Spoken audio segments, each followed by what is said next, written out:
গেছে, আমি কতক্ষণ রোদে দাঁড়িয়ে থাকবো? ম্যাডাম, ম্যাডাম তাই বলে কি আবার থাপ্পড় মারবেন? হাত তুলেছি, বেশ করেছি। 100 বার তোর গায়ে হাত তুল। কথাও করবেন না, তাহলে কিন্তু আমি সহ্য করুম না। চাকরের বাচ্চা, আমার বাড়িতে তো করিস চাকরের কাজ, আবার আমার মুখে মুখে কথা বলছিস। আজকে বাড়িতে চল, তোর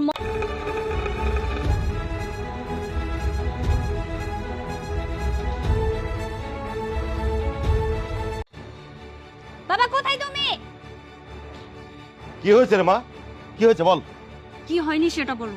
এই চাকরের ম্যাডাম, আপনি সব কি কন? আমি আপনার সাথে কি খারাপ ব্যবহার করছি? এই চুপ, একদম মিথ্যা কথা বলার চেষ্টা করবি না। বাবার সামনে ভালো সাজছিস, তোর মোহতারেন, এদিকে আয়। ওর কত বড় সাহস তোর বোনের সাথে খারাপ ব্যবহার করছে। রূপ দিয়েছে, ওর উদ্দেশ্য অনেক খারাপ বাবা। ম্যাডাম আপনি সব কি কন? মিথ্যে কথা কইতেছেন কি লেগা? এই চুপ, আর একটা কথা বলবি না। এই ছোট লোকের বাচ্চারে পুলিশে ধরাই দেবে। ভাইজান, ভাইজান আপনি সব কি কন? আমারে পুলিশে দিবেন কেন? আমি তো এমন কিছু করি নাই। দেখেন, আর একটা কথা বলবি না। ওরে পুলিশে দেওয়া যাবে না। ওরে মার, মারতে মারতে বাড়ি থেকে বের কর, মার।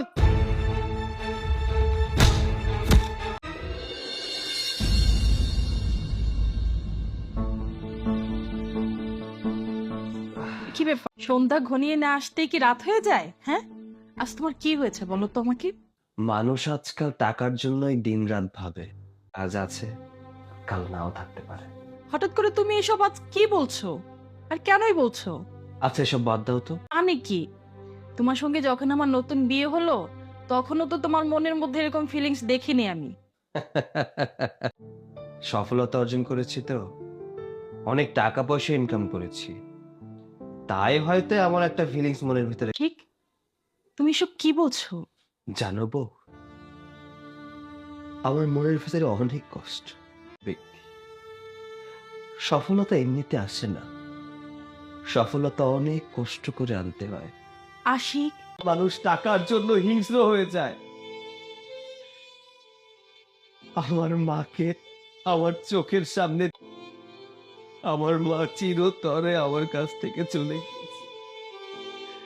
এখন আমি মায়ের কবরের কাছে গিয়ে বল, যে টাকার জন্য আমি তোমার চিকিৎসা করাতে পারিনি, সেই টাকারে প্রতিদিন তুমি এভাবে কান্না করলে আমার অনেক কষ্ট হয়। আমার কান্নার দিন শেষ। May coming sir. Yes come in. কিরে সৈকত, তুই এখানে? আমি Saikat Chowdhury, Saikat group of industry. কথা বলতে হয় তার নাম ধরে নয়, স্যার বলে কথা বলতে হয়। এতটুকু ম্যানার কি আপনার ভেতরে নেই? স্যার আমার একটা খুব দরকার, স্যার প্লিজ চাকরিটা আমাকে দিবেন। আপনার চাকরির প্রয়োজন আমার অফিসে? কি শর্ত? আপনি আমার অফিসে চাকরানির কাজ করতে পারেন। আমি যখন অফিসে কি পারবেন তো? পারবো স্যার, আমি আমার বাবার জন্য সবকিছু করতে পারবো। পৃথিবীতে একটা জিনিসেরই দাম আছে, সেটা হলো টাকা। যার কাছে যত টাকা আছে তার দাম। আগামীকাল থেকে আপনার এই অফিসে আমি চাকরানির পোস্টে যোগদান করব। আমি আপনার সব শর্ত মেনে নিলাম। বাবা, তোমার শরীরের অবস্থা এখন কেমন? না রে মা, আমার শরীরটা তেমন ভালো না। বাবা, এবার তোমাকে চিকিৎসা করাবো, অনেক বড় ডাক্তার দেখাবো, তোমার আর কোনো ভয় নেই, তুমি সুস্থ হয়ে যাবে। না রে মা, শেষ করে দিছিস রে মা। বাবা এভাবে বলো না, আমার সামনে তুমি তিলে তিলে শেষ হয়ে যাবে। আমি তুমি আবার আগের মতো সুস্থ হয়ে যাবে বাবা। কিন্তু মা, তুই আর কিছু দিন আমার কেমনে চিকিৎসা করবি? আমার তো টাকার ব্যবস্থা আমি করব, এ নিয়ে তোমার কোনো চিন্তা করতে হবে না। আর তাছাড়া আমি তো চাকরিটা পেয়ে গেছি। আমার সামনে আমার বাবার আল্লাহ আমার এই পাপের শাস্তি দিতেছে। আমি কত মানুষের বিনা অপরাধে চাকরি থেকে না করে, আল্লাহ আল্লাহ ছাড় দেন, ছেড়ে দেয় না রে মা। বাবা, পাপ কি তুমি একা? কিন্তু আমি চিন্তা করছি না, আমি শুধু তোমাকে নিয়ে ভাবছি যে কিভাবে আমি আমার বাবাকে সুস্থ করে তুলবো। কিন্তু তুমি চিন্তা করো না।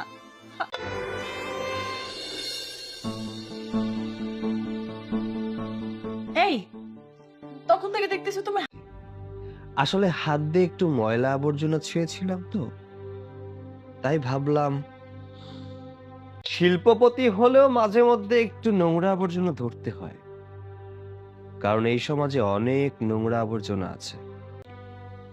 তুমি এক এক দিন অফিস থেকে এসে এক এক কথা বলো, এক এক ধরনের আচরণ করো। আসলে তোমার হয়েছেটা কি একটু বলো তো আমাকে।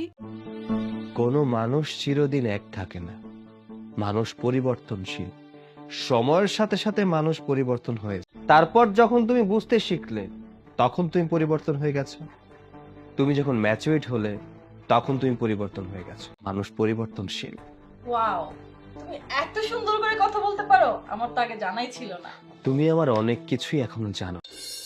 এই চাকরানি, চাকরানি, জি স্যার। কি ব্যাপার? জুতা মোছার জন্য ন্যাকড়ার কি প্রয়োজন আছে? তোর অন্যটাই তো ন্যাকড়া, ওটা দিয়ে মুছে দে।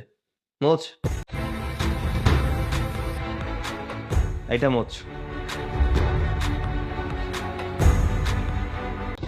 মুখে মুখে তর্ক করিস?